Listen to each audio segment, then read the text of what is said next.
আসসালামু আলাইকুম। Crown cement সকালের খবরে আমন্ত্রণ জানাচ্ছি আমি আতকিয়া আদিবা চৌধুরী। গত ২-৩ দিন সুনামগঞ্জে বৃষ্টিপাত কম হওয়ায় জীবন জীবিকা বাঁচাতে এখন পচে যাওয়া ধান সংগ্রহে ব্যস্ত কৃষক।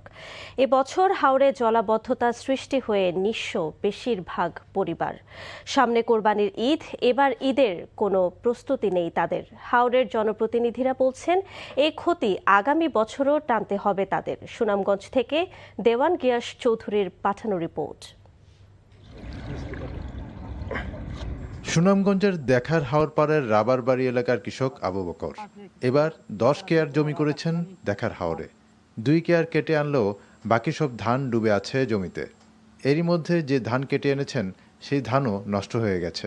এখন গরুর জন্য অন্যের ফেলে দেওয়া খড় খাওয়ানোর জন্য সংগ্রহ করছেন। 2 কার জায়গা খাইটা তুলছি গ্রামের আইয়া তারপরে কলাটা ওর দিয়ে ফালাই গেছি, ও কিছুটা বাড়িতে লিয়ে গেছি। হাওর এলাকার সবার চোখে মুখে এখন বিষাদের ছাপ। হাওর জুড়ে ধানের তীব্র পচা দুর্গন্ধ, সেই সাথে কৃষক পরিবারের নীরব কান্না। সামনে যে কোরবানির ঈদ, তার জন্য নেই কোনো প্রস্তুতি, বরং খেয়ে পরে জীবন ধারণ করা কঠিন হাওরের কৃষকদের। ঈদের আনন্দ তো যে আমরা এই ফসলটা করে উঠাইতে পারতাম, তাহলে অনেক ঈদের আনন্দ হইতো। অন্ত ঈদের আনন্দ সম্পূর্ণ আমরা দুলাই মিশাই নিয়েছি কি বন্যায়। কিভাবে আমরা চলি এবলা মাত্র 4 আনা দাম ওরা কাটা হয়েছে, 12 আনা দামে খেতে। 18 কার জমিন করছিলাম প্রায় 60-70 হাজার টাকা টাইনা টিনা সব টানার দেনাও রয়েছে। আপনার জমির ধানও তৈলা গেছে জমির জলিতে। এক বছর যদি ফসল তাদের ক্ষতি হয়, এই ফসলের ক্ষতি টানতে হয় তাদের 5 বছর। নানা কারণে দেনা, জমি আবাদের খরচ, পরিবার চালাতে খরচ, সব মিলিয়ে এই সংকট তাদেরকে 4 থেকে 5 বছর টেনে নিয়ে যায়। সুনামগঞ্জ কৃষি সম্প্রসারণ অধিদপ্তরের কর্মকর্তা জানান, রোদের অভাবে কেটে আনা ধানেরও ব্যাপক ক্ষতি হয়েছে। এই ক্ষয়ক্ষতির পরিমাণ আরও বাড়বে। যারা ধান সংগ্রহ করার পরে স্তূপ আকারে রেখে দিচ্ছে, সেখানে কিছু ধান, যেহেতু ধানের ডরমেন্সি পিরিয়ড হলো 24 ঘন্টা, 24 ঘন্টার মধ্যে যদি এটা শুকাতে না পারে তাহলে কিন্তু ধানে চারা গজায় যায়। সেজন্য কিছু চারা গজিয়ে কিছু ধান নষ্ট হয়েছে। জেলা প্রশাসক জানান, গত 1 মাসে সুনামগঞ্জের হাওরে বৃষ্টি ও জলাবদ্ধতায় ফসলের ব্যাপক ক্ষয়ক্ষতি হয়েছে। প্রধানমন্ত্রীর নির্দেশে সুনামগঞ্জের ক্ষতিগ্রস্তদের তালিকা সঠিকভাবে করা হচ্ছে। মাননীয় প্রধানমন্ত্রী এই ক্ষেত্রে মানবিক সাহায্যের বাড়িয়ে দিয়েছেন। তিনি বলেছেন আমরা আগামী 3 মাস যারা ক্ষতিগ্রস্ত কৃষকদের মানবিক সাহায্য প্রদান করবেন মাননীয় প্রধানমন্ত্রী। তো আমরা সেই অনুযায়ী ক্ষতিগ্রস্ত তালিকা তৈরি করা হচ্ছে। সুনামগঞ্জে সরকারি হিসেবে প্রায় 500 কোটি টাকার ক্ষতির কথা বলা হলেও এই ক্ষয়ক্ষতির পরিমাণ 1000 কোটি টাকা ছাড়াবে ধারণা করছেন স্থানীয়রা। NTV news desk. মধ্যস্বত্বভোগী এবং চাঁদাবাজদের কারণে দেশের বাজার অস্থির রয়েছে বলে মন্তব্য করেছেন বিরোধী দলীয় নেতা ও জামায়াত ইসলামের আমির ডক্টর শফিকুর রহমান। মঙ্গলবার সকালে মিরপুর শাহ আলী পাইকারি বাজার পরিদর্শন শেষে একথা বলেন তিনি।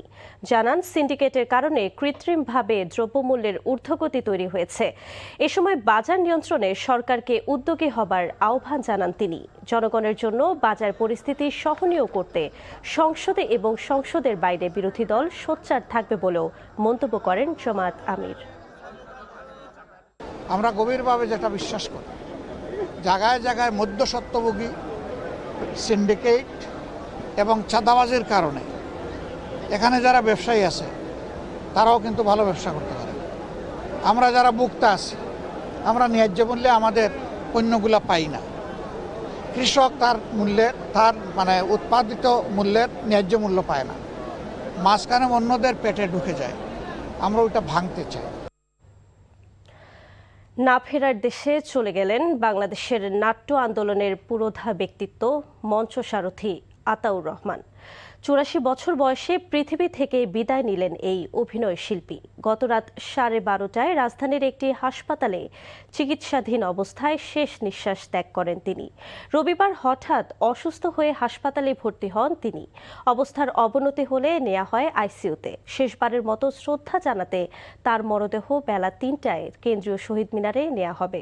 পরে মগবাজারের ইস্পাহানি সেঞ্চুরি আর্কেটে মরহুমের নিজ বাসভবনের সামনে জানাজা নামাজ অনুষ্ঠিত হবে। সবশেষে বনানী কবরস্থানে দাফন করা হবে আতাউর রহমানকে।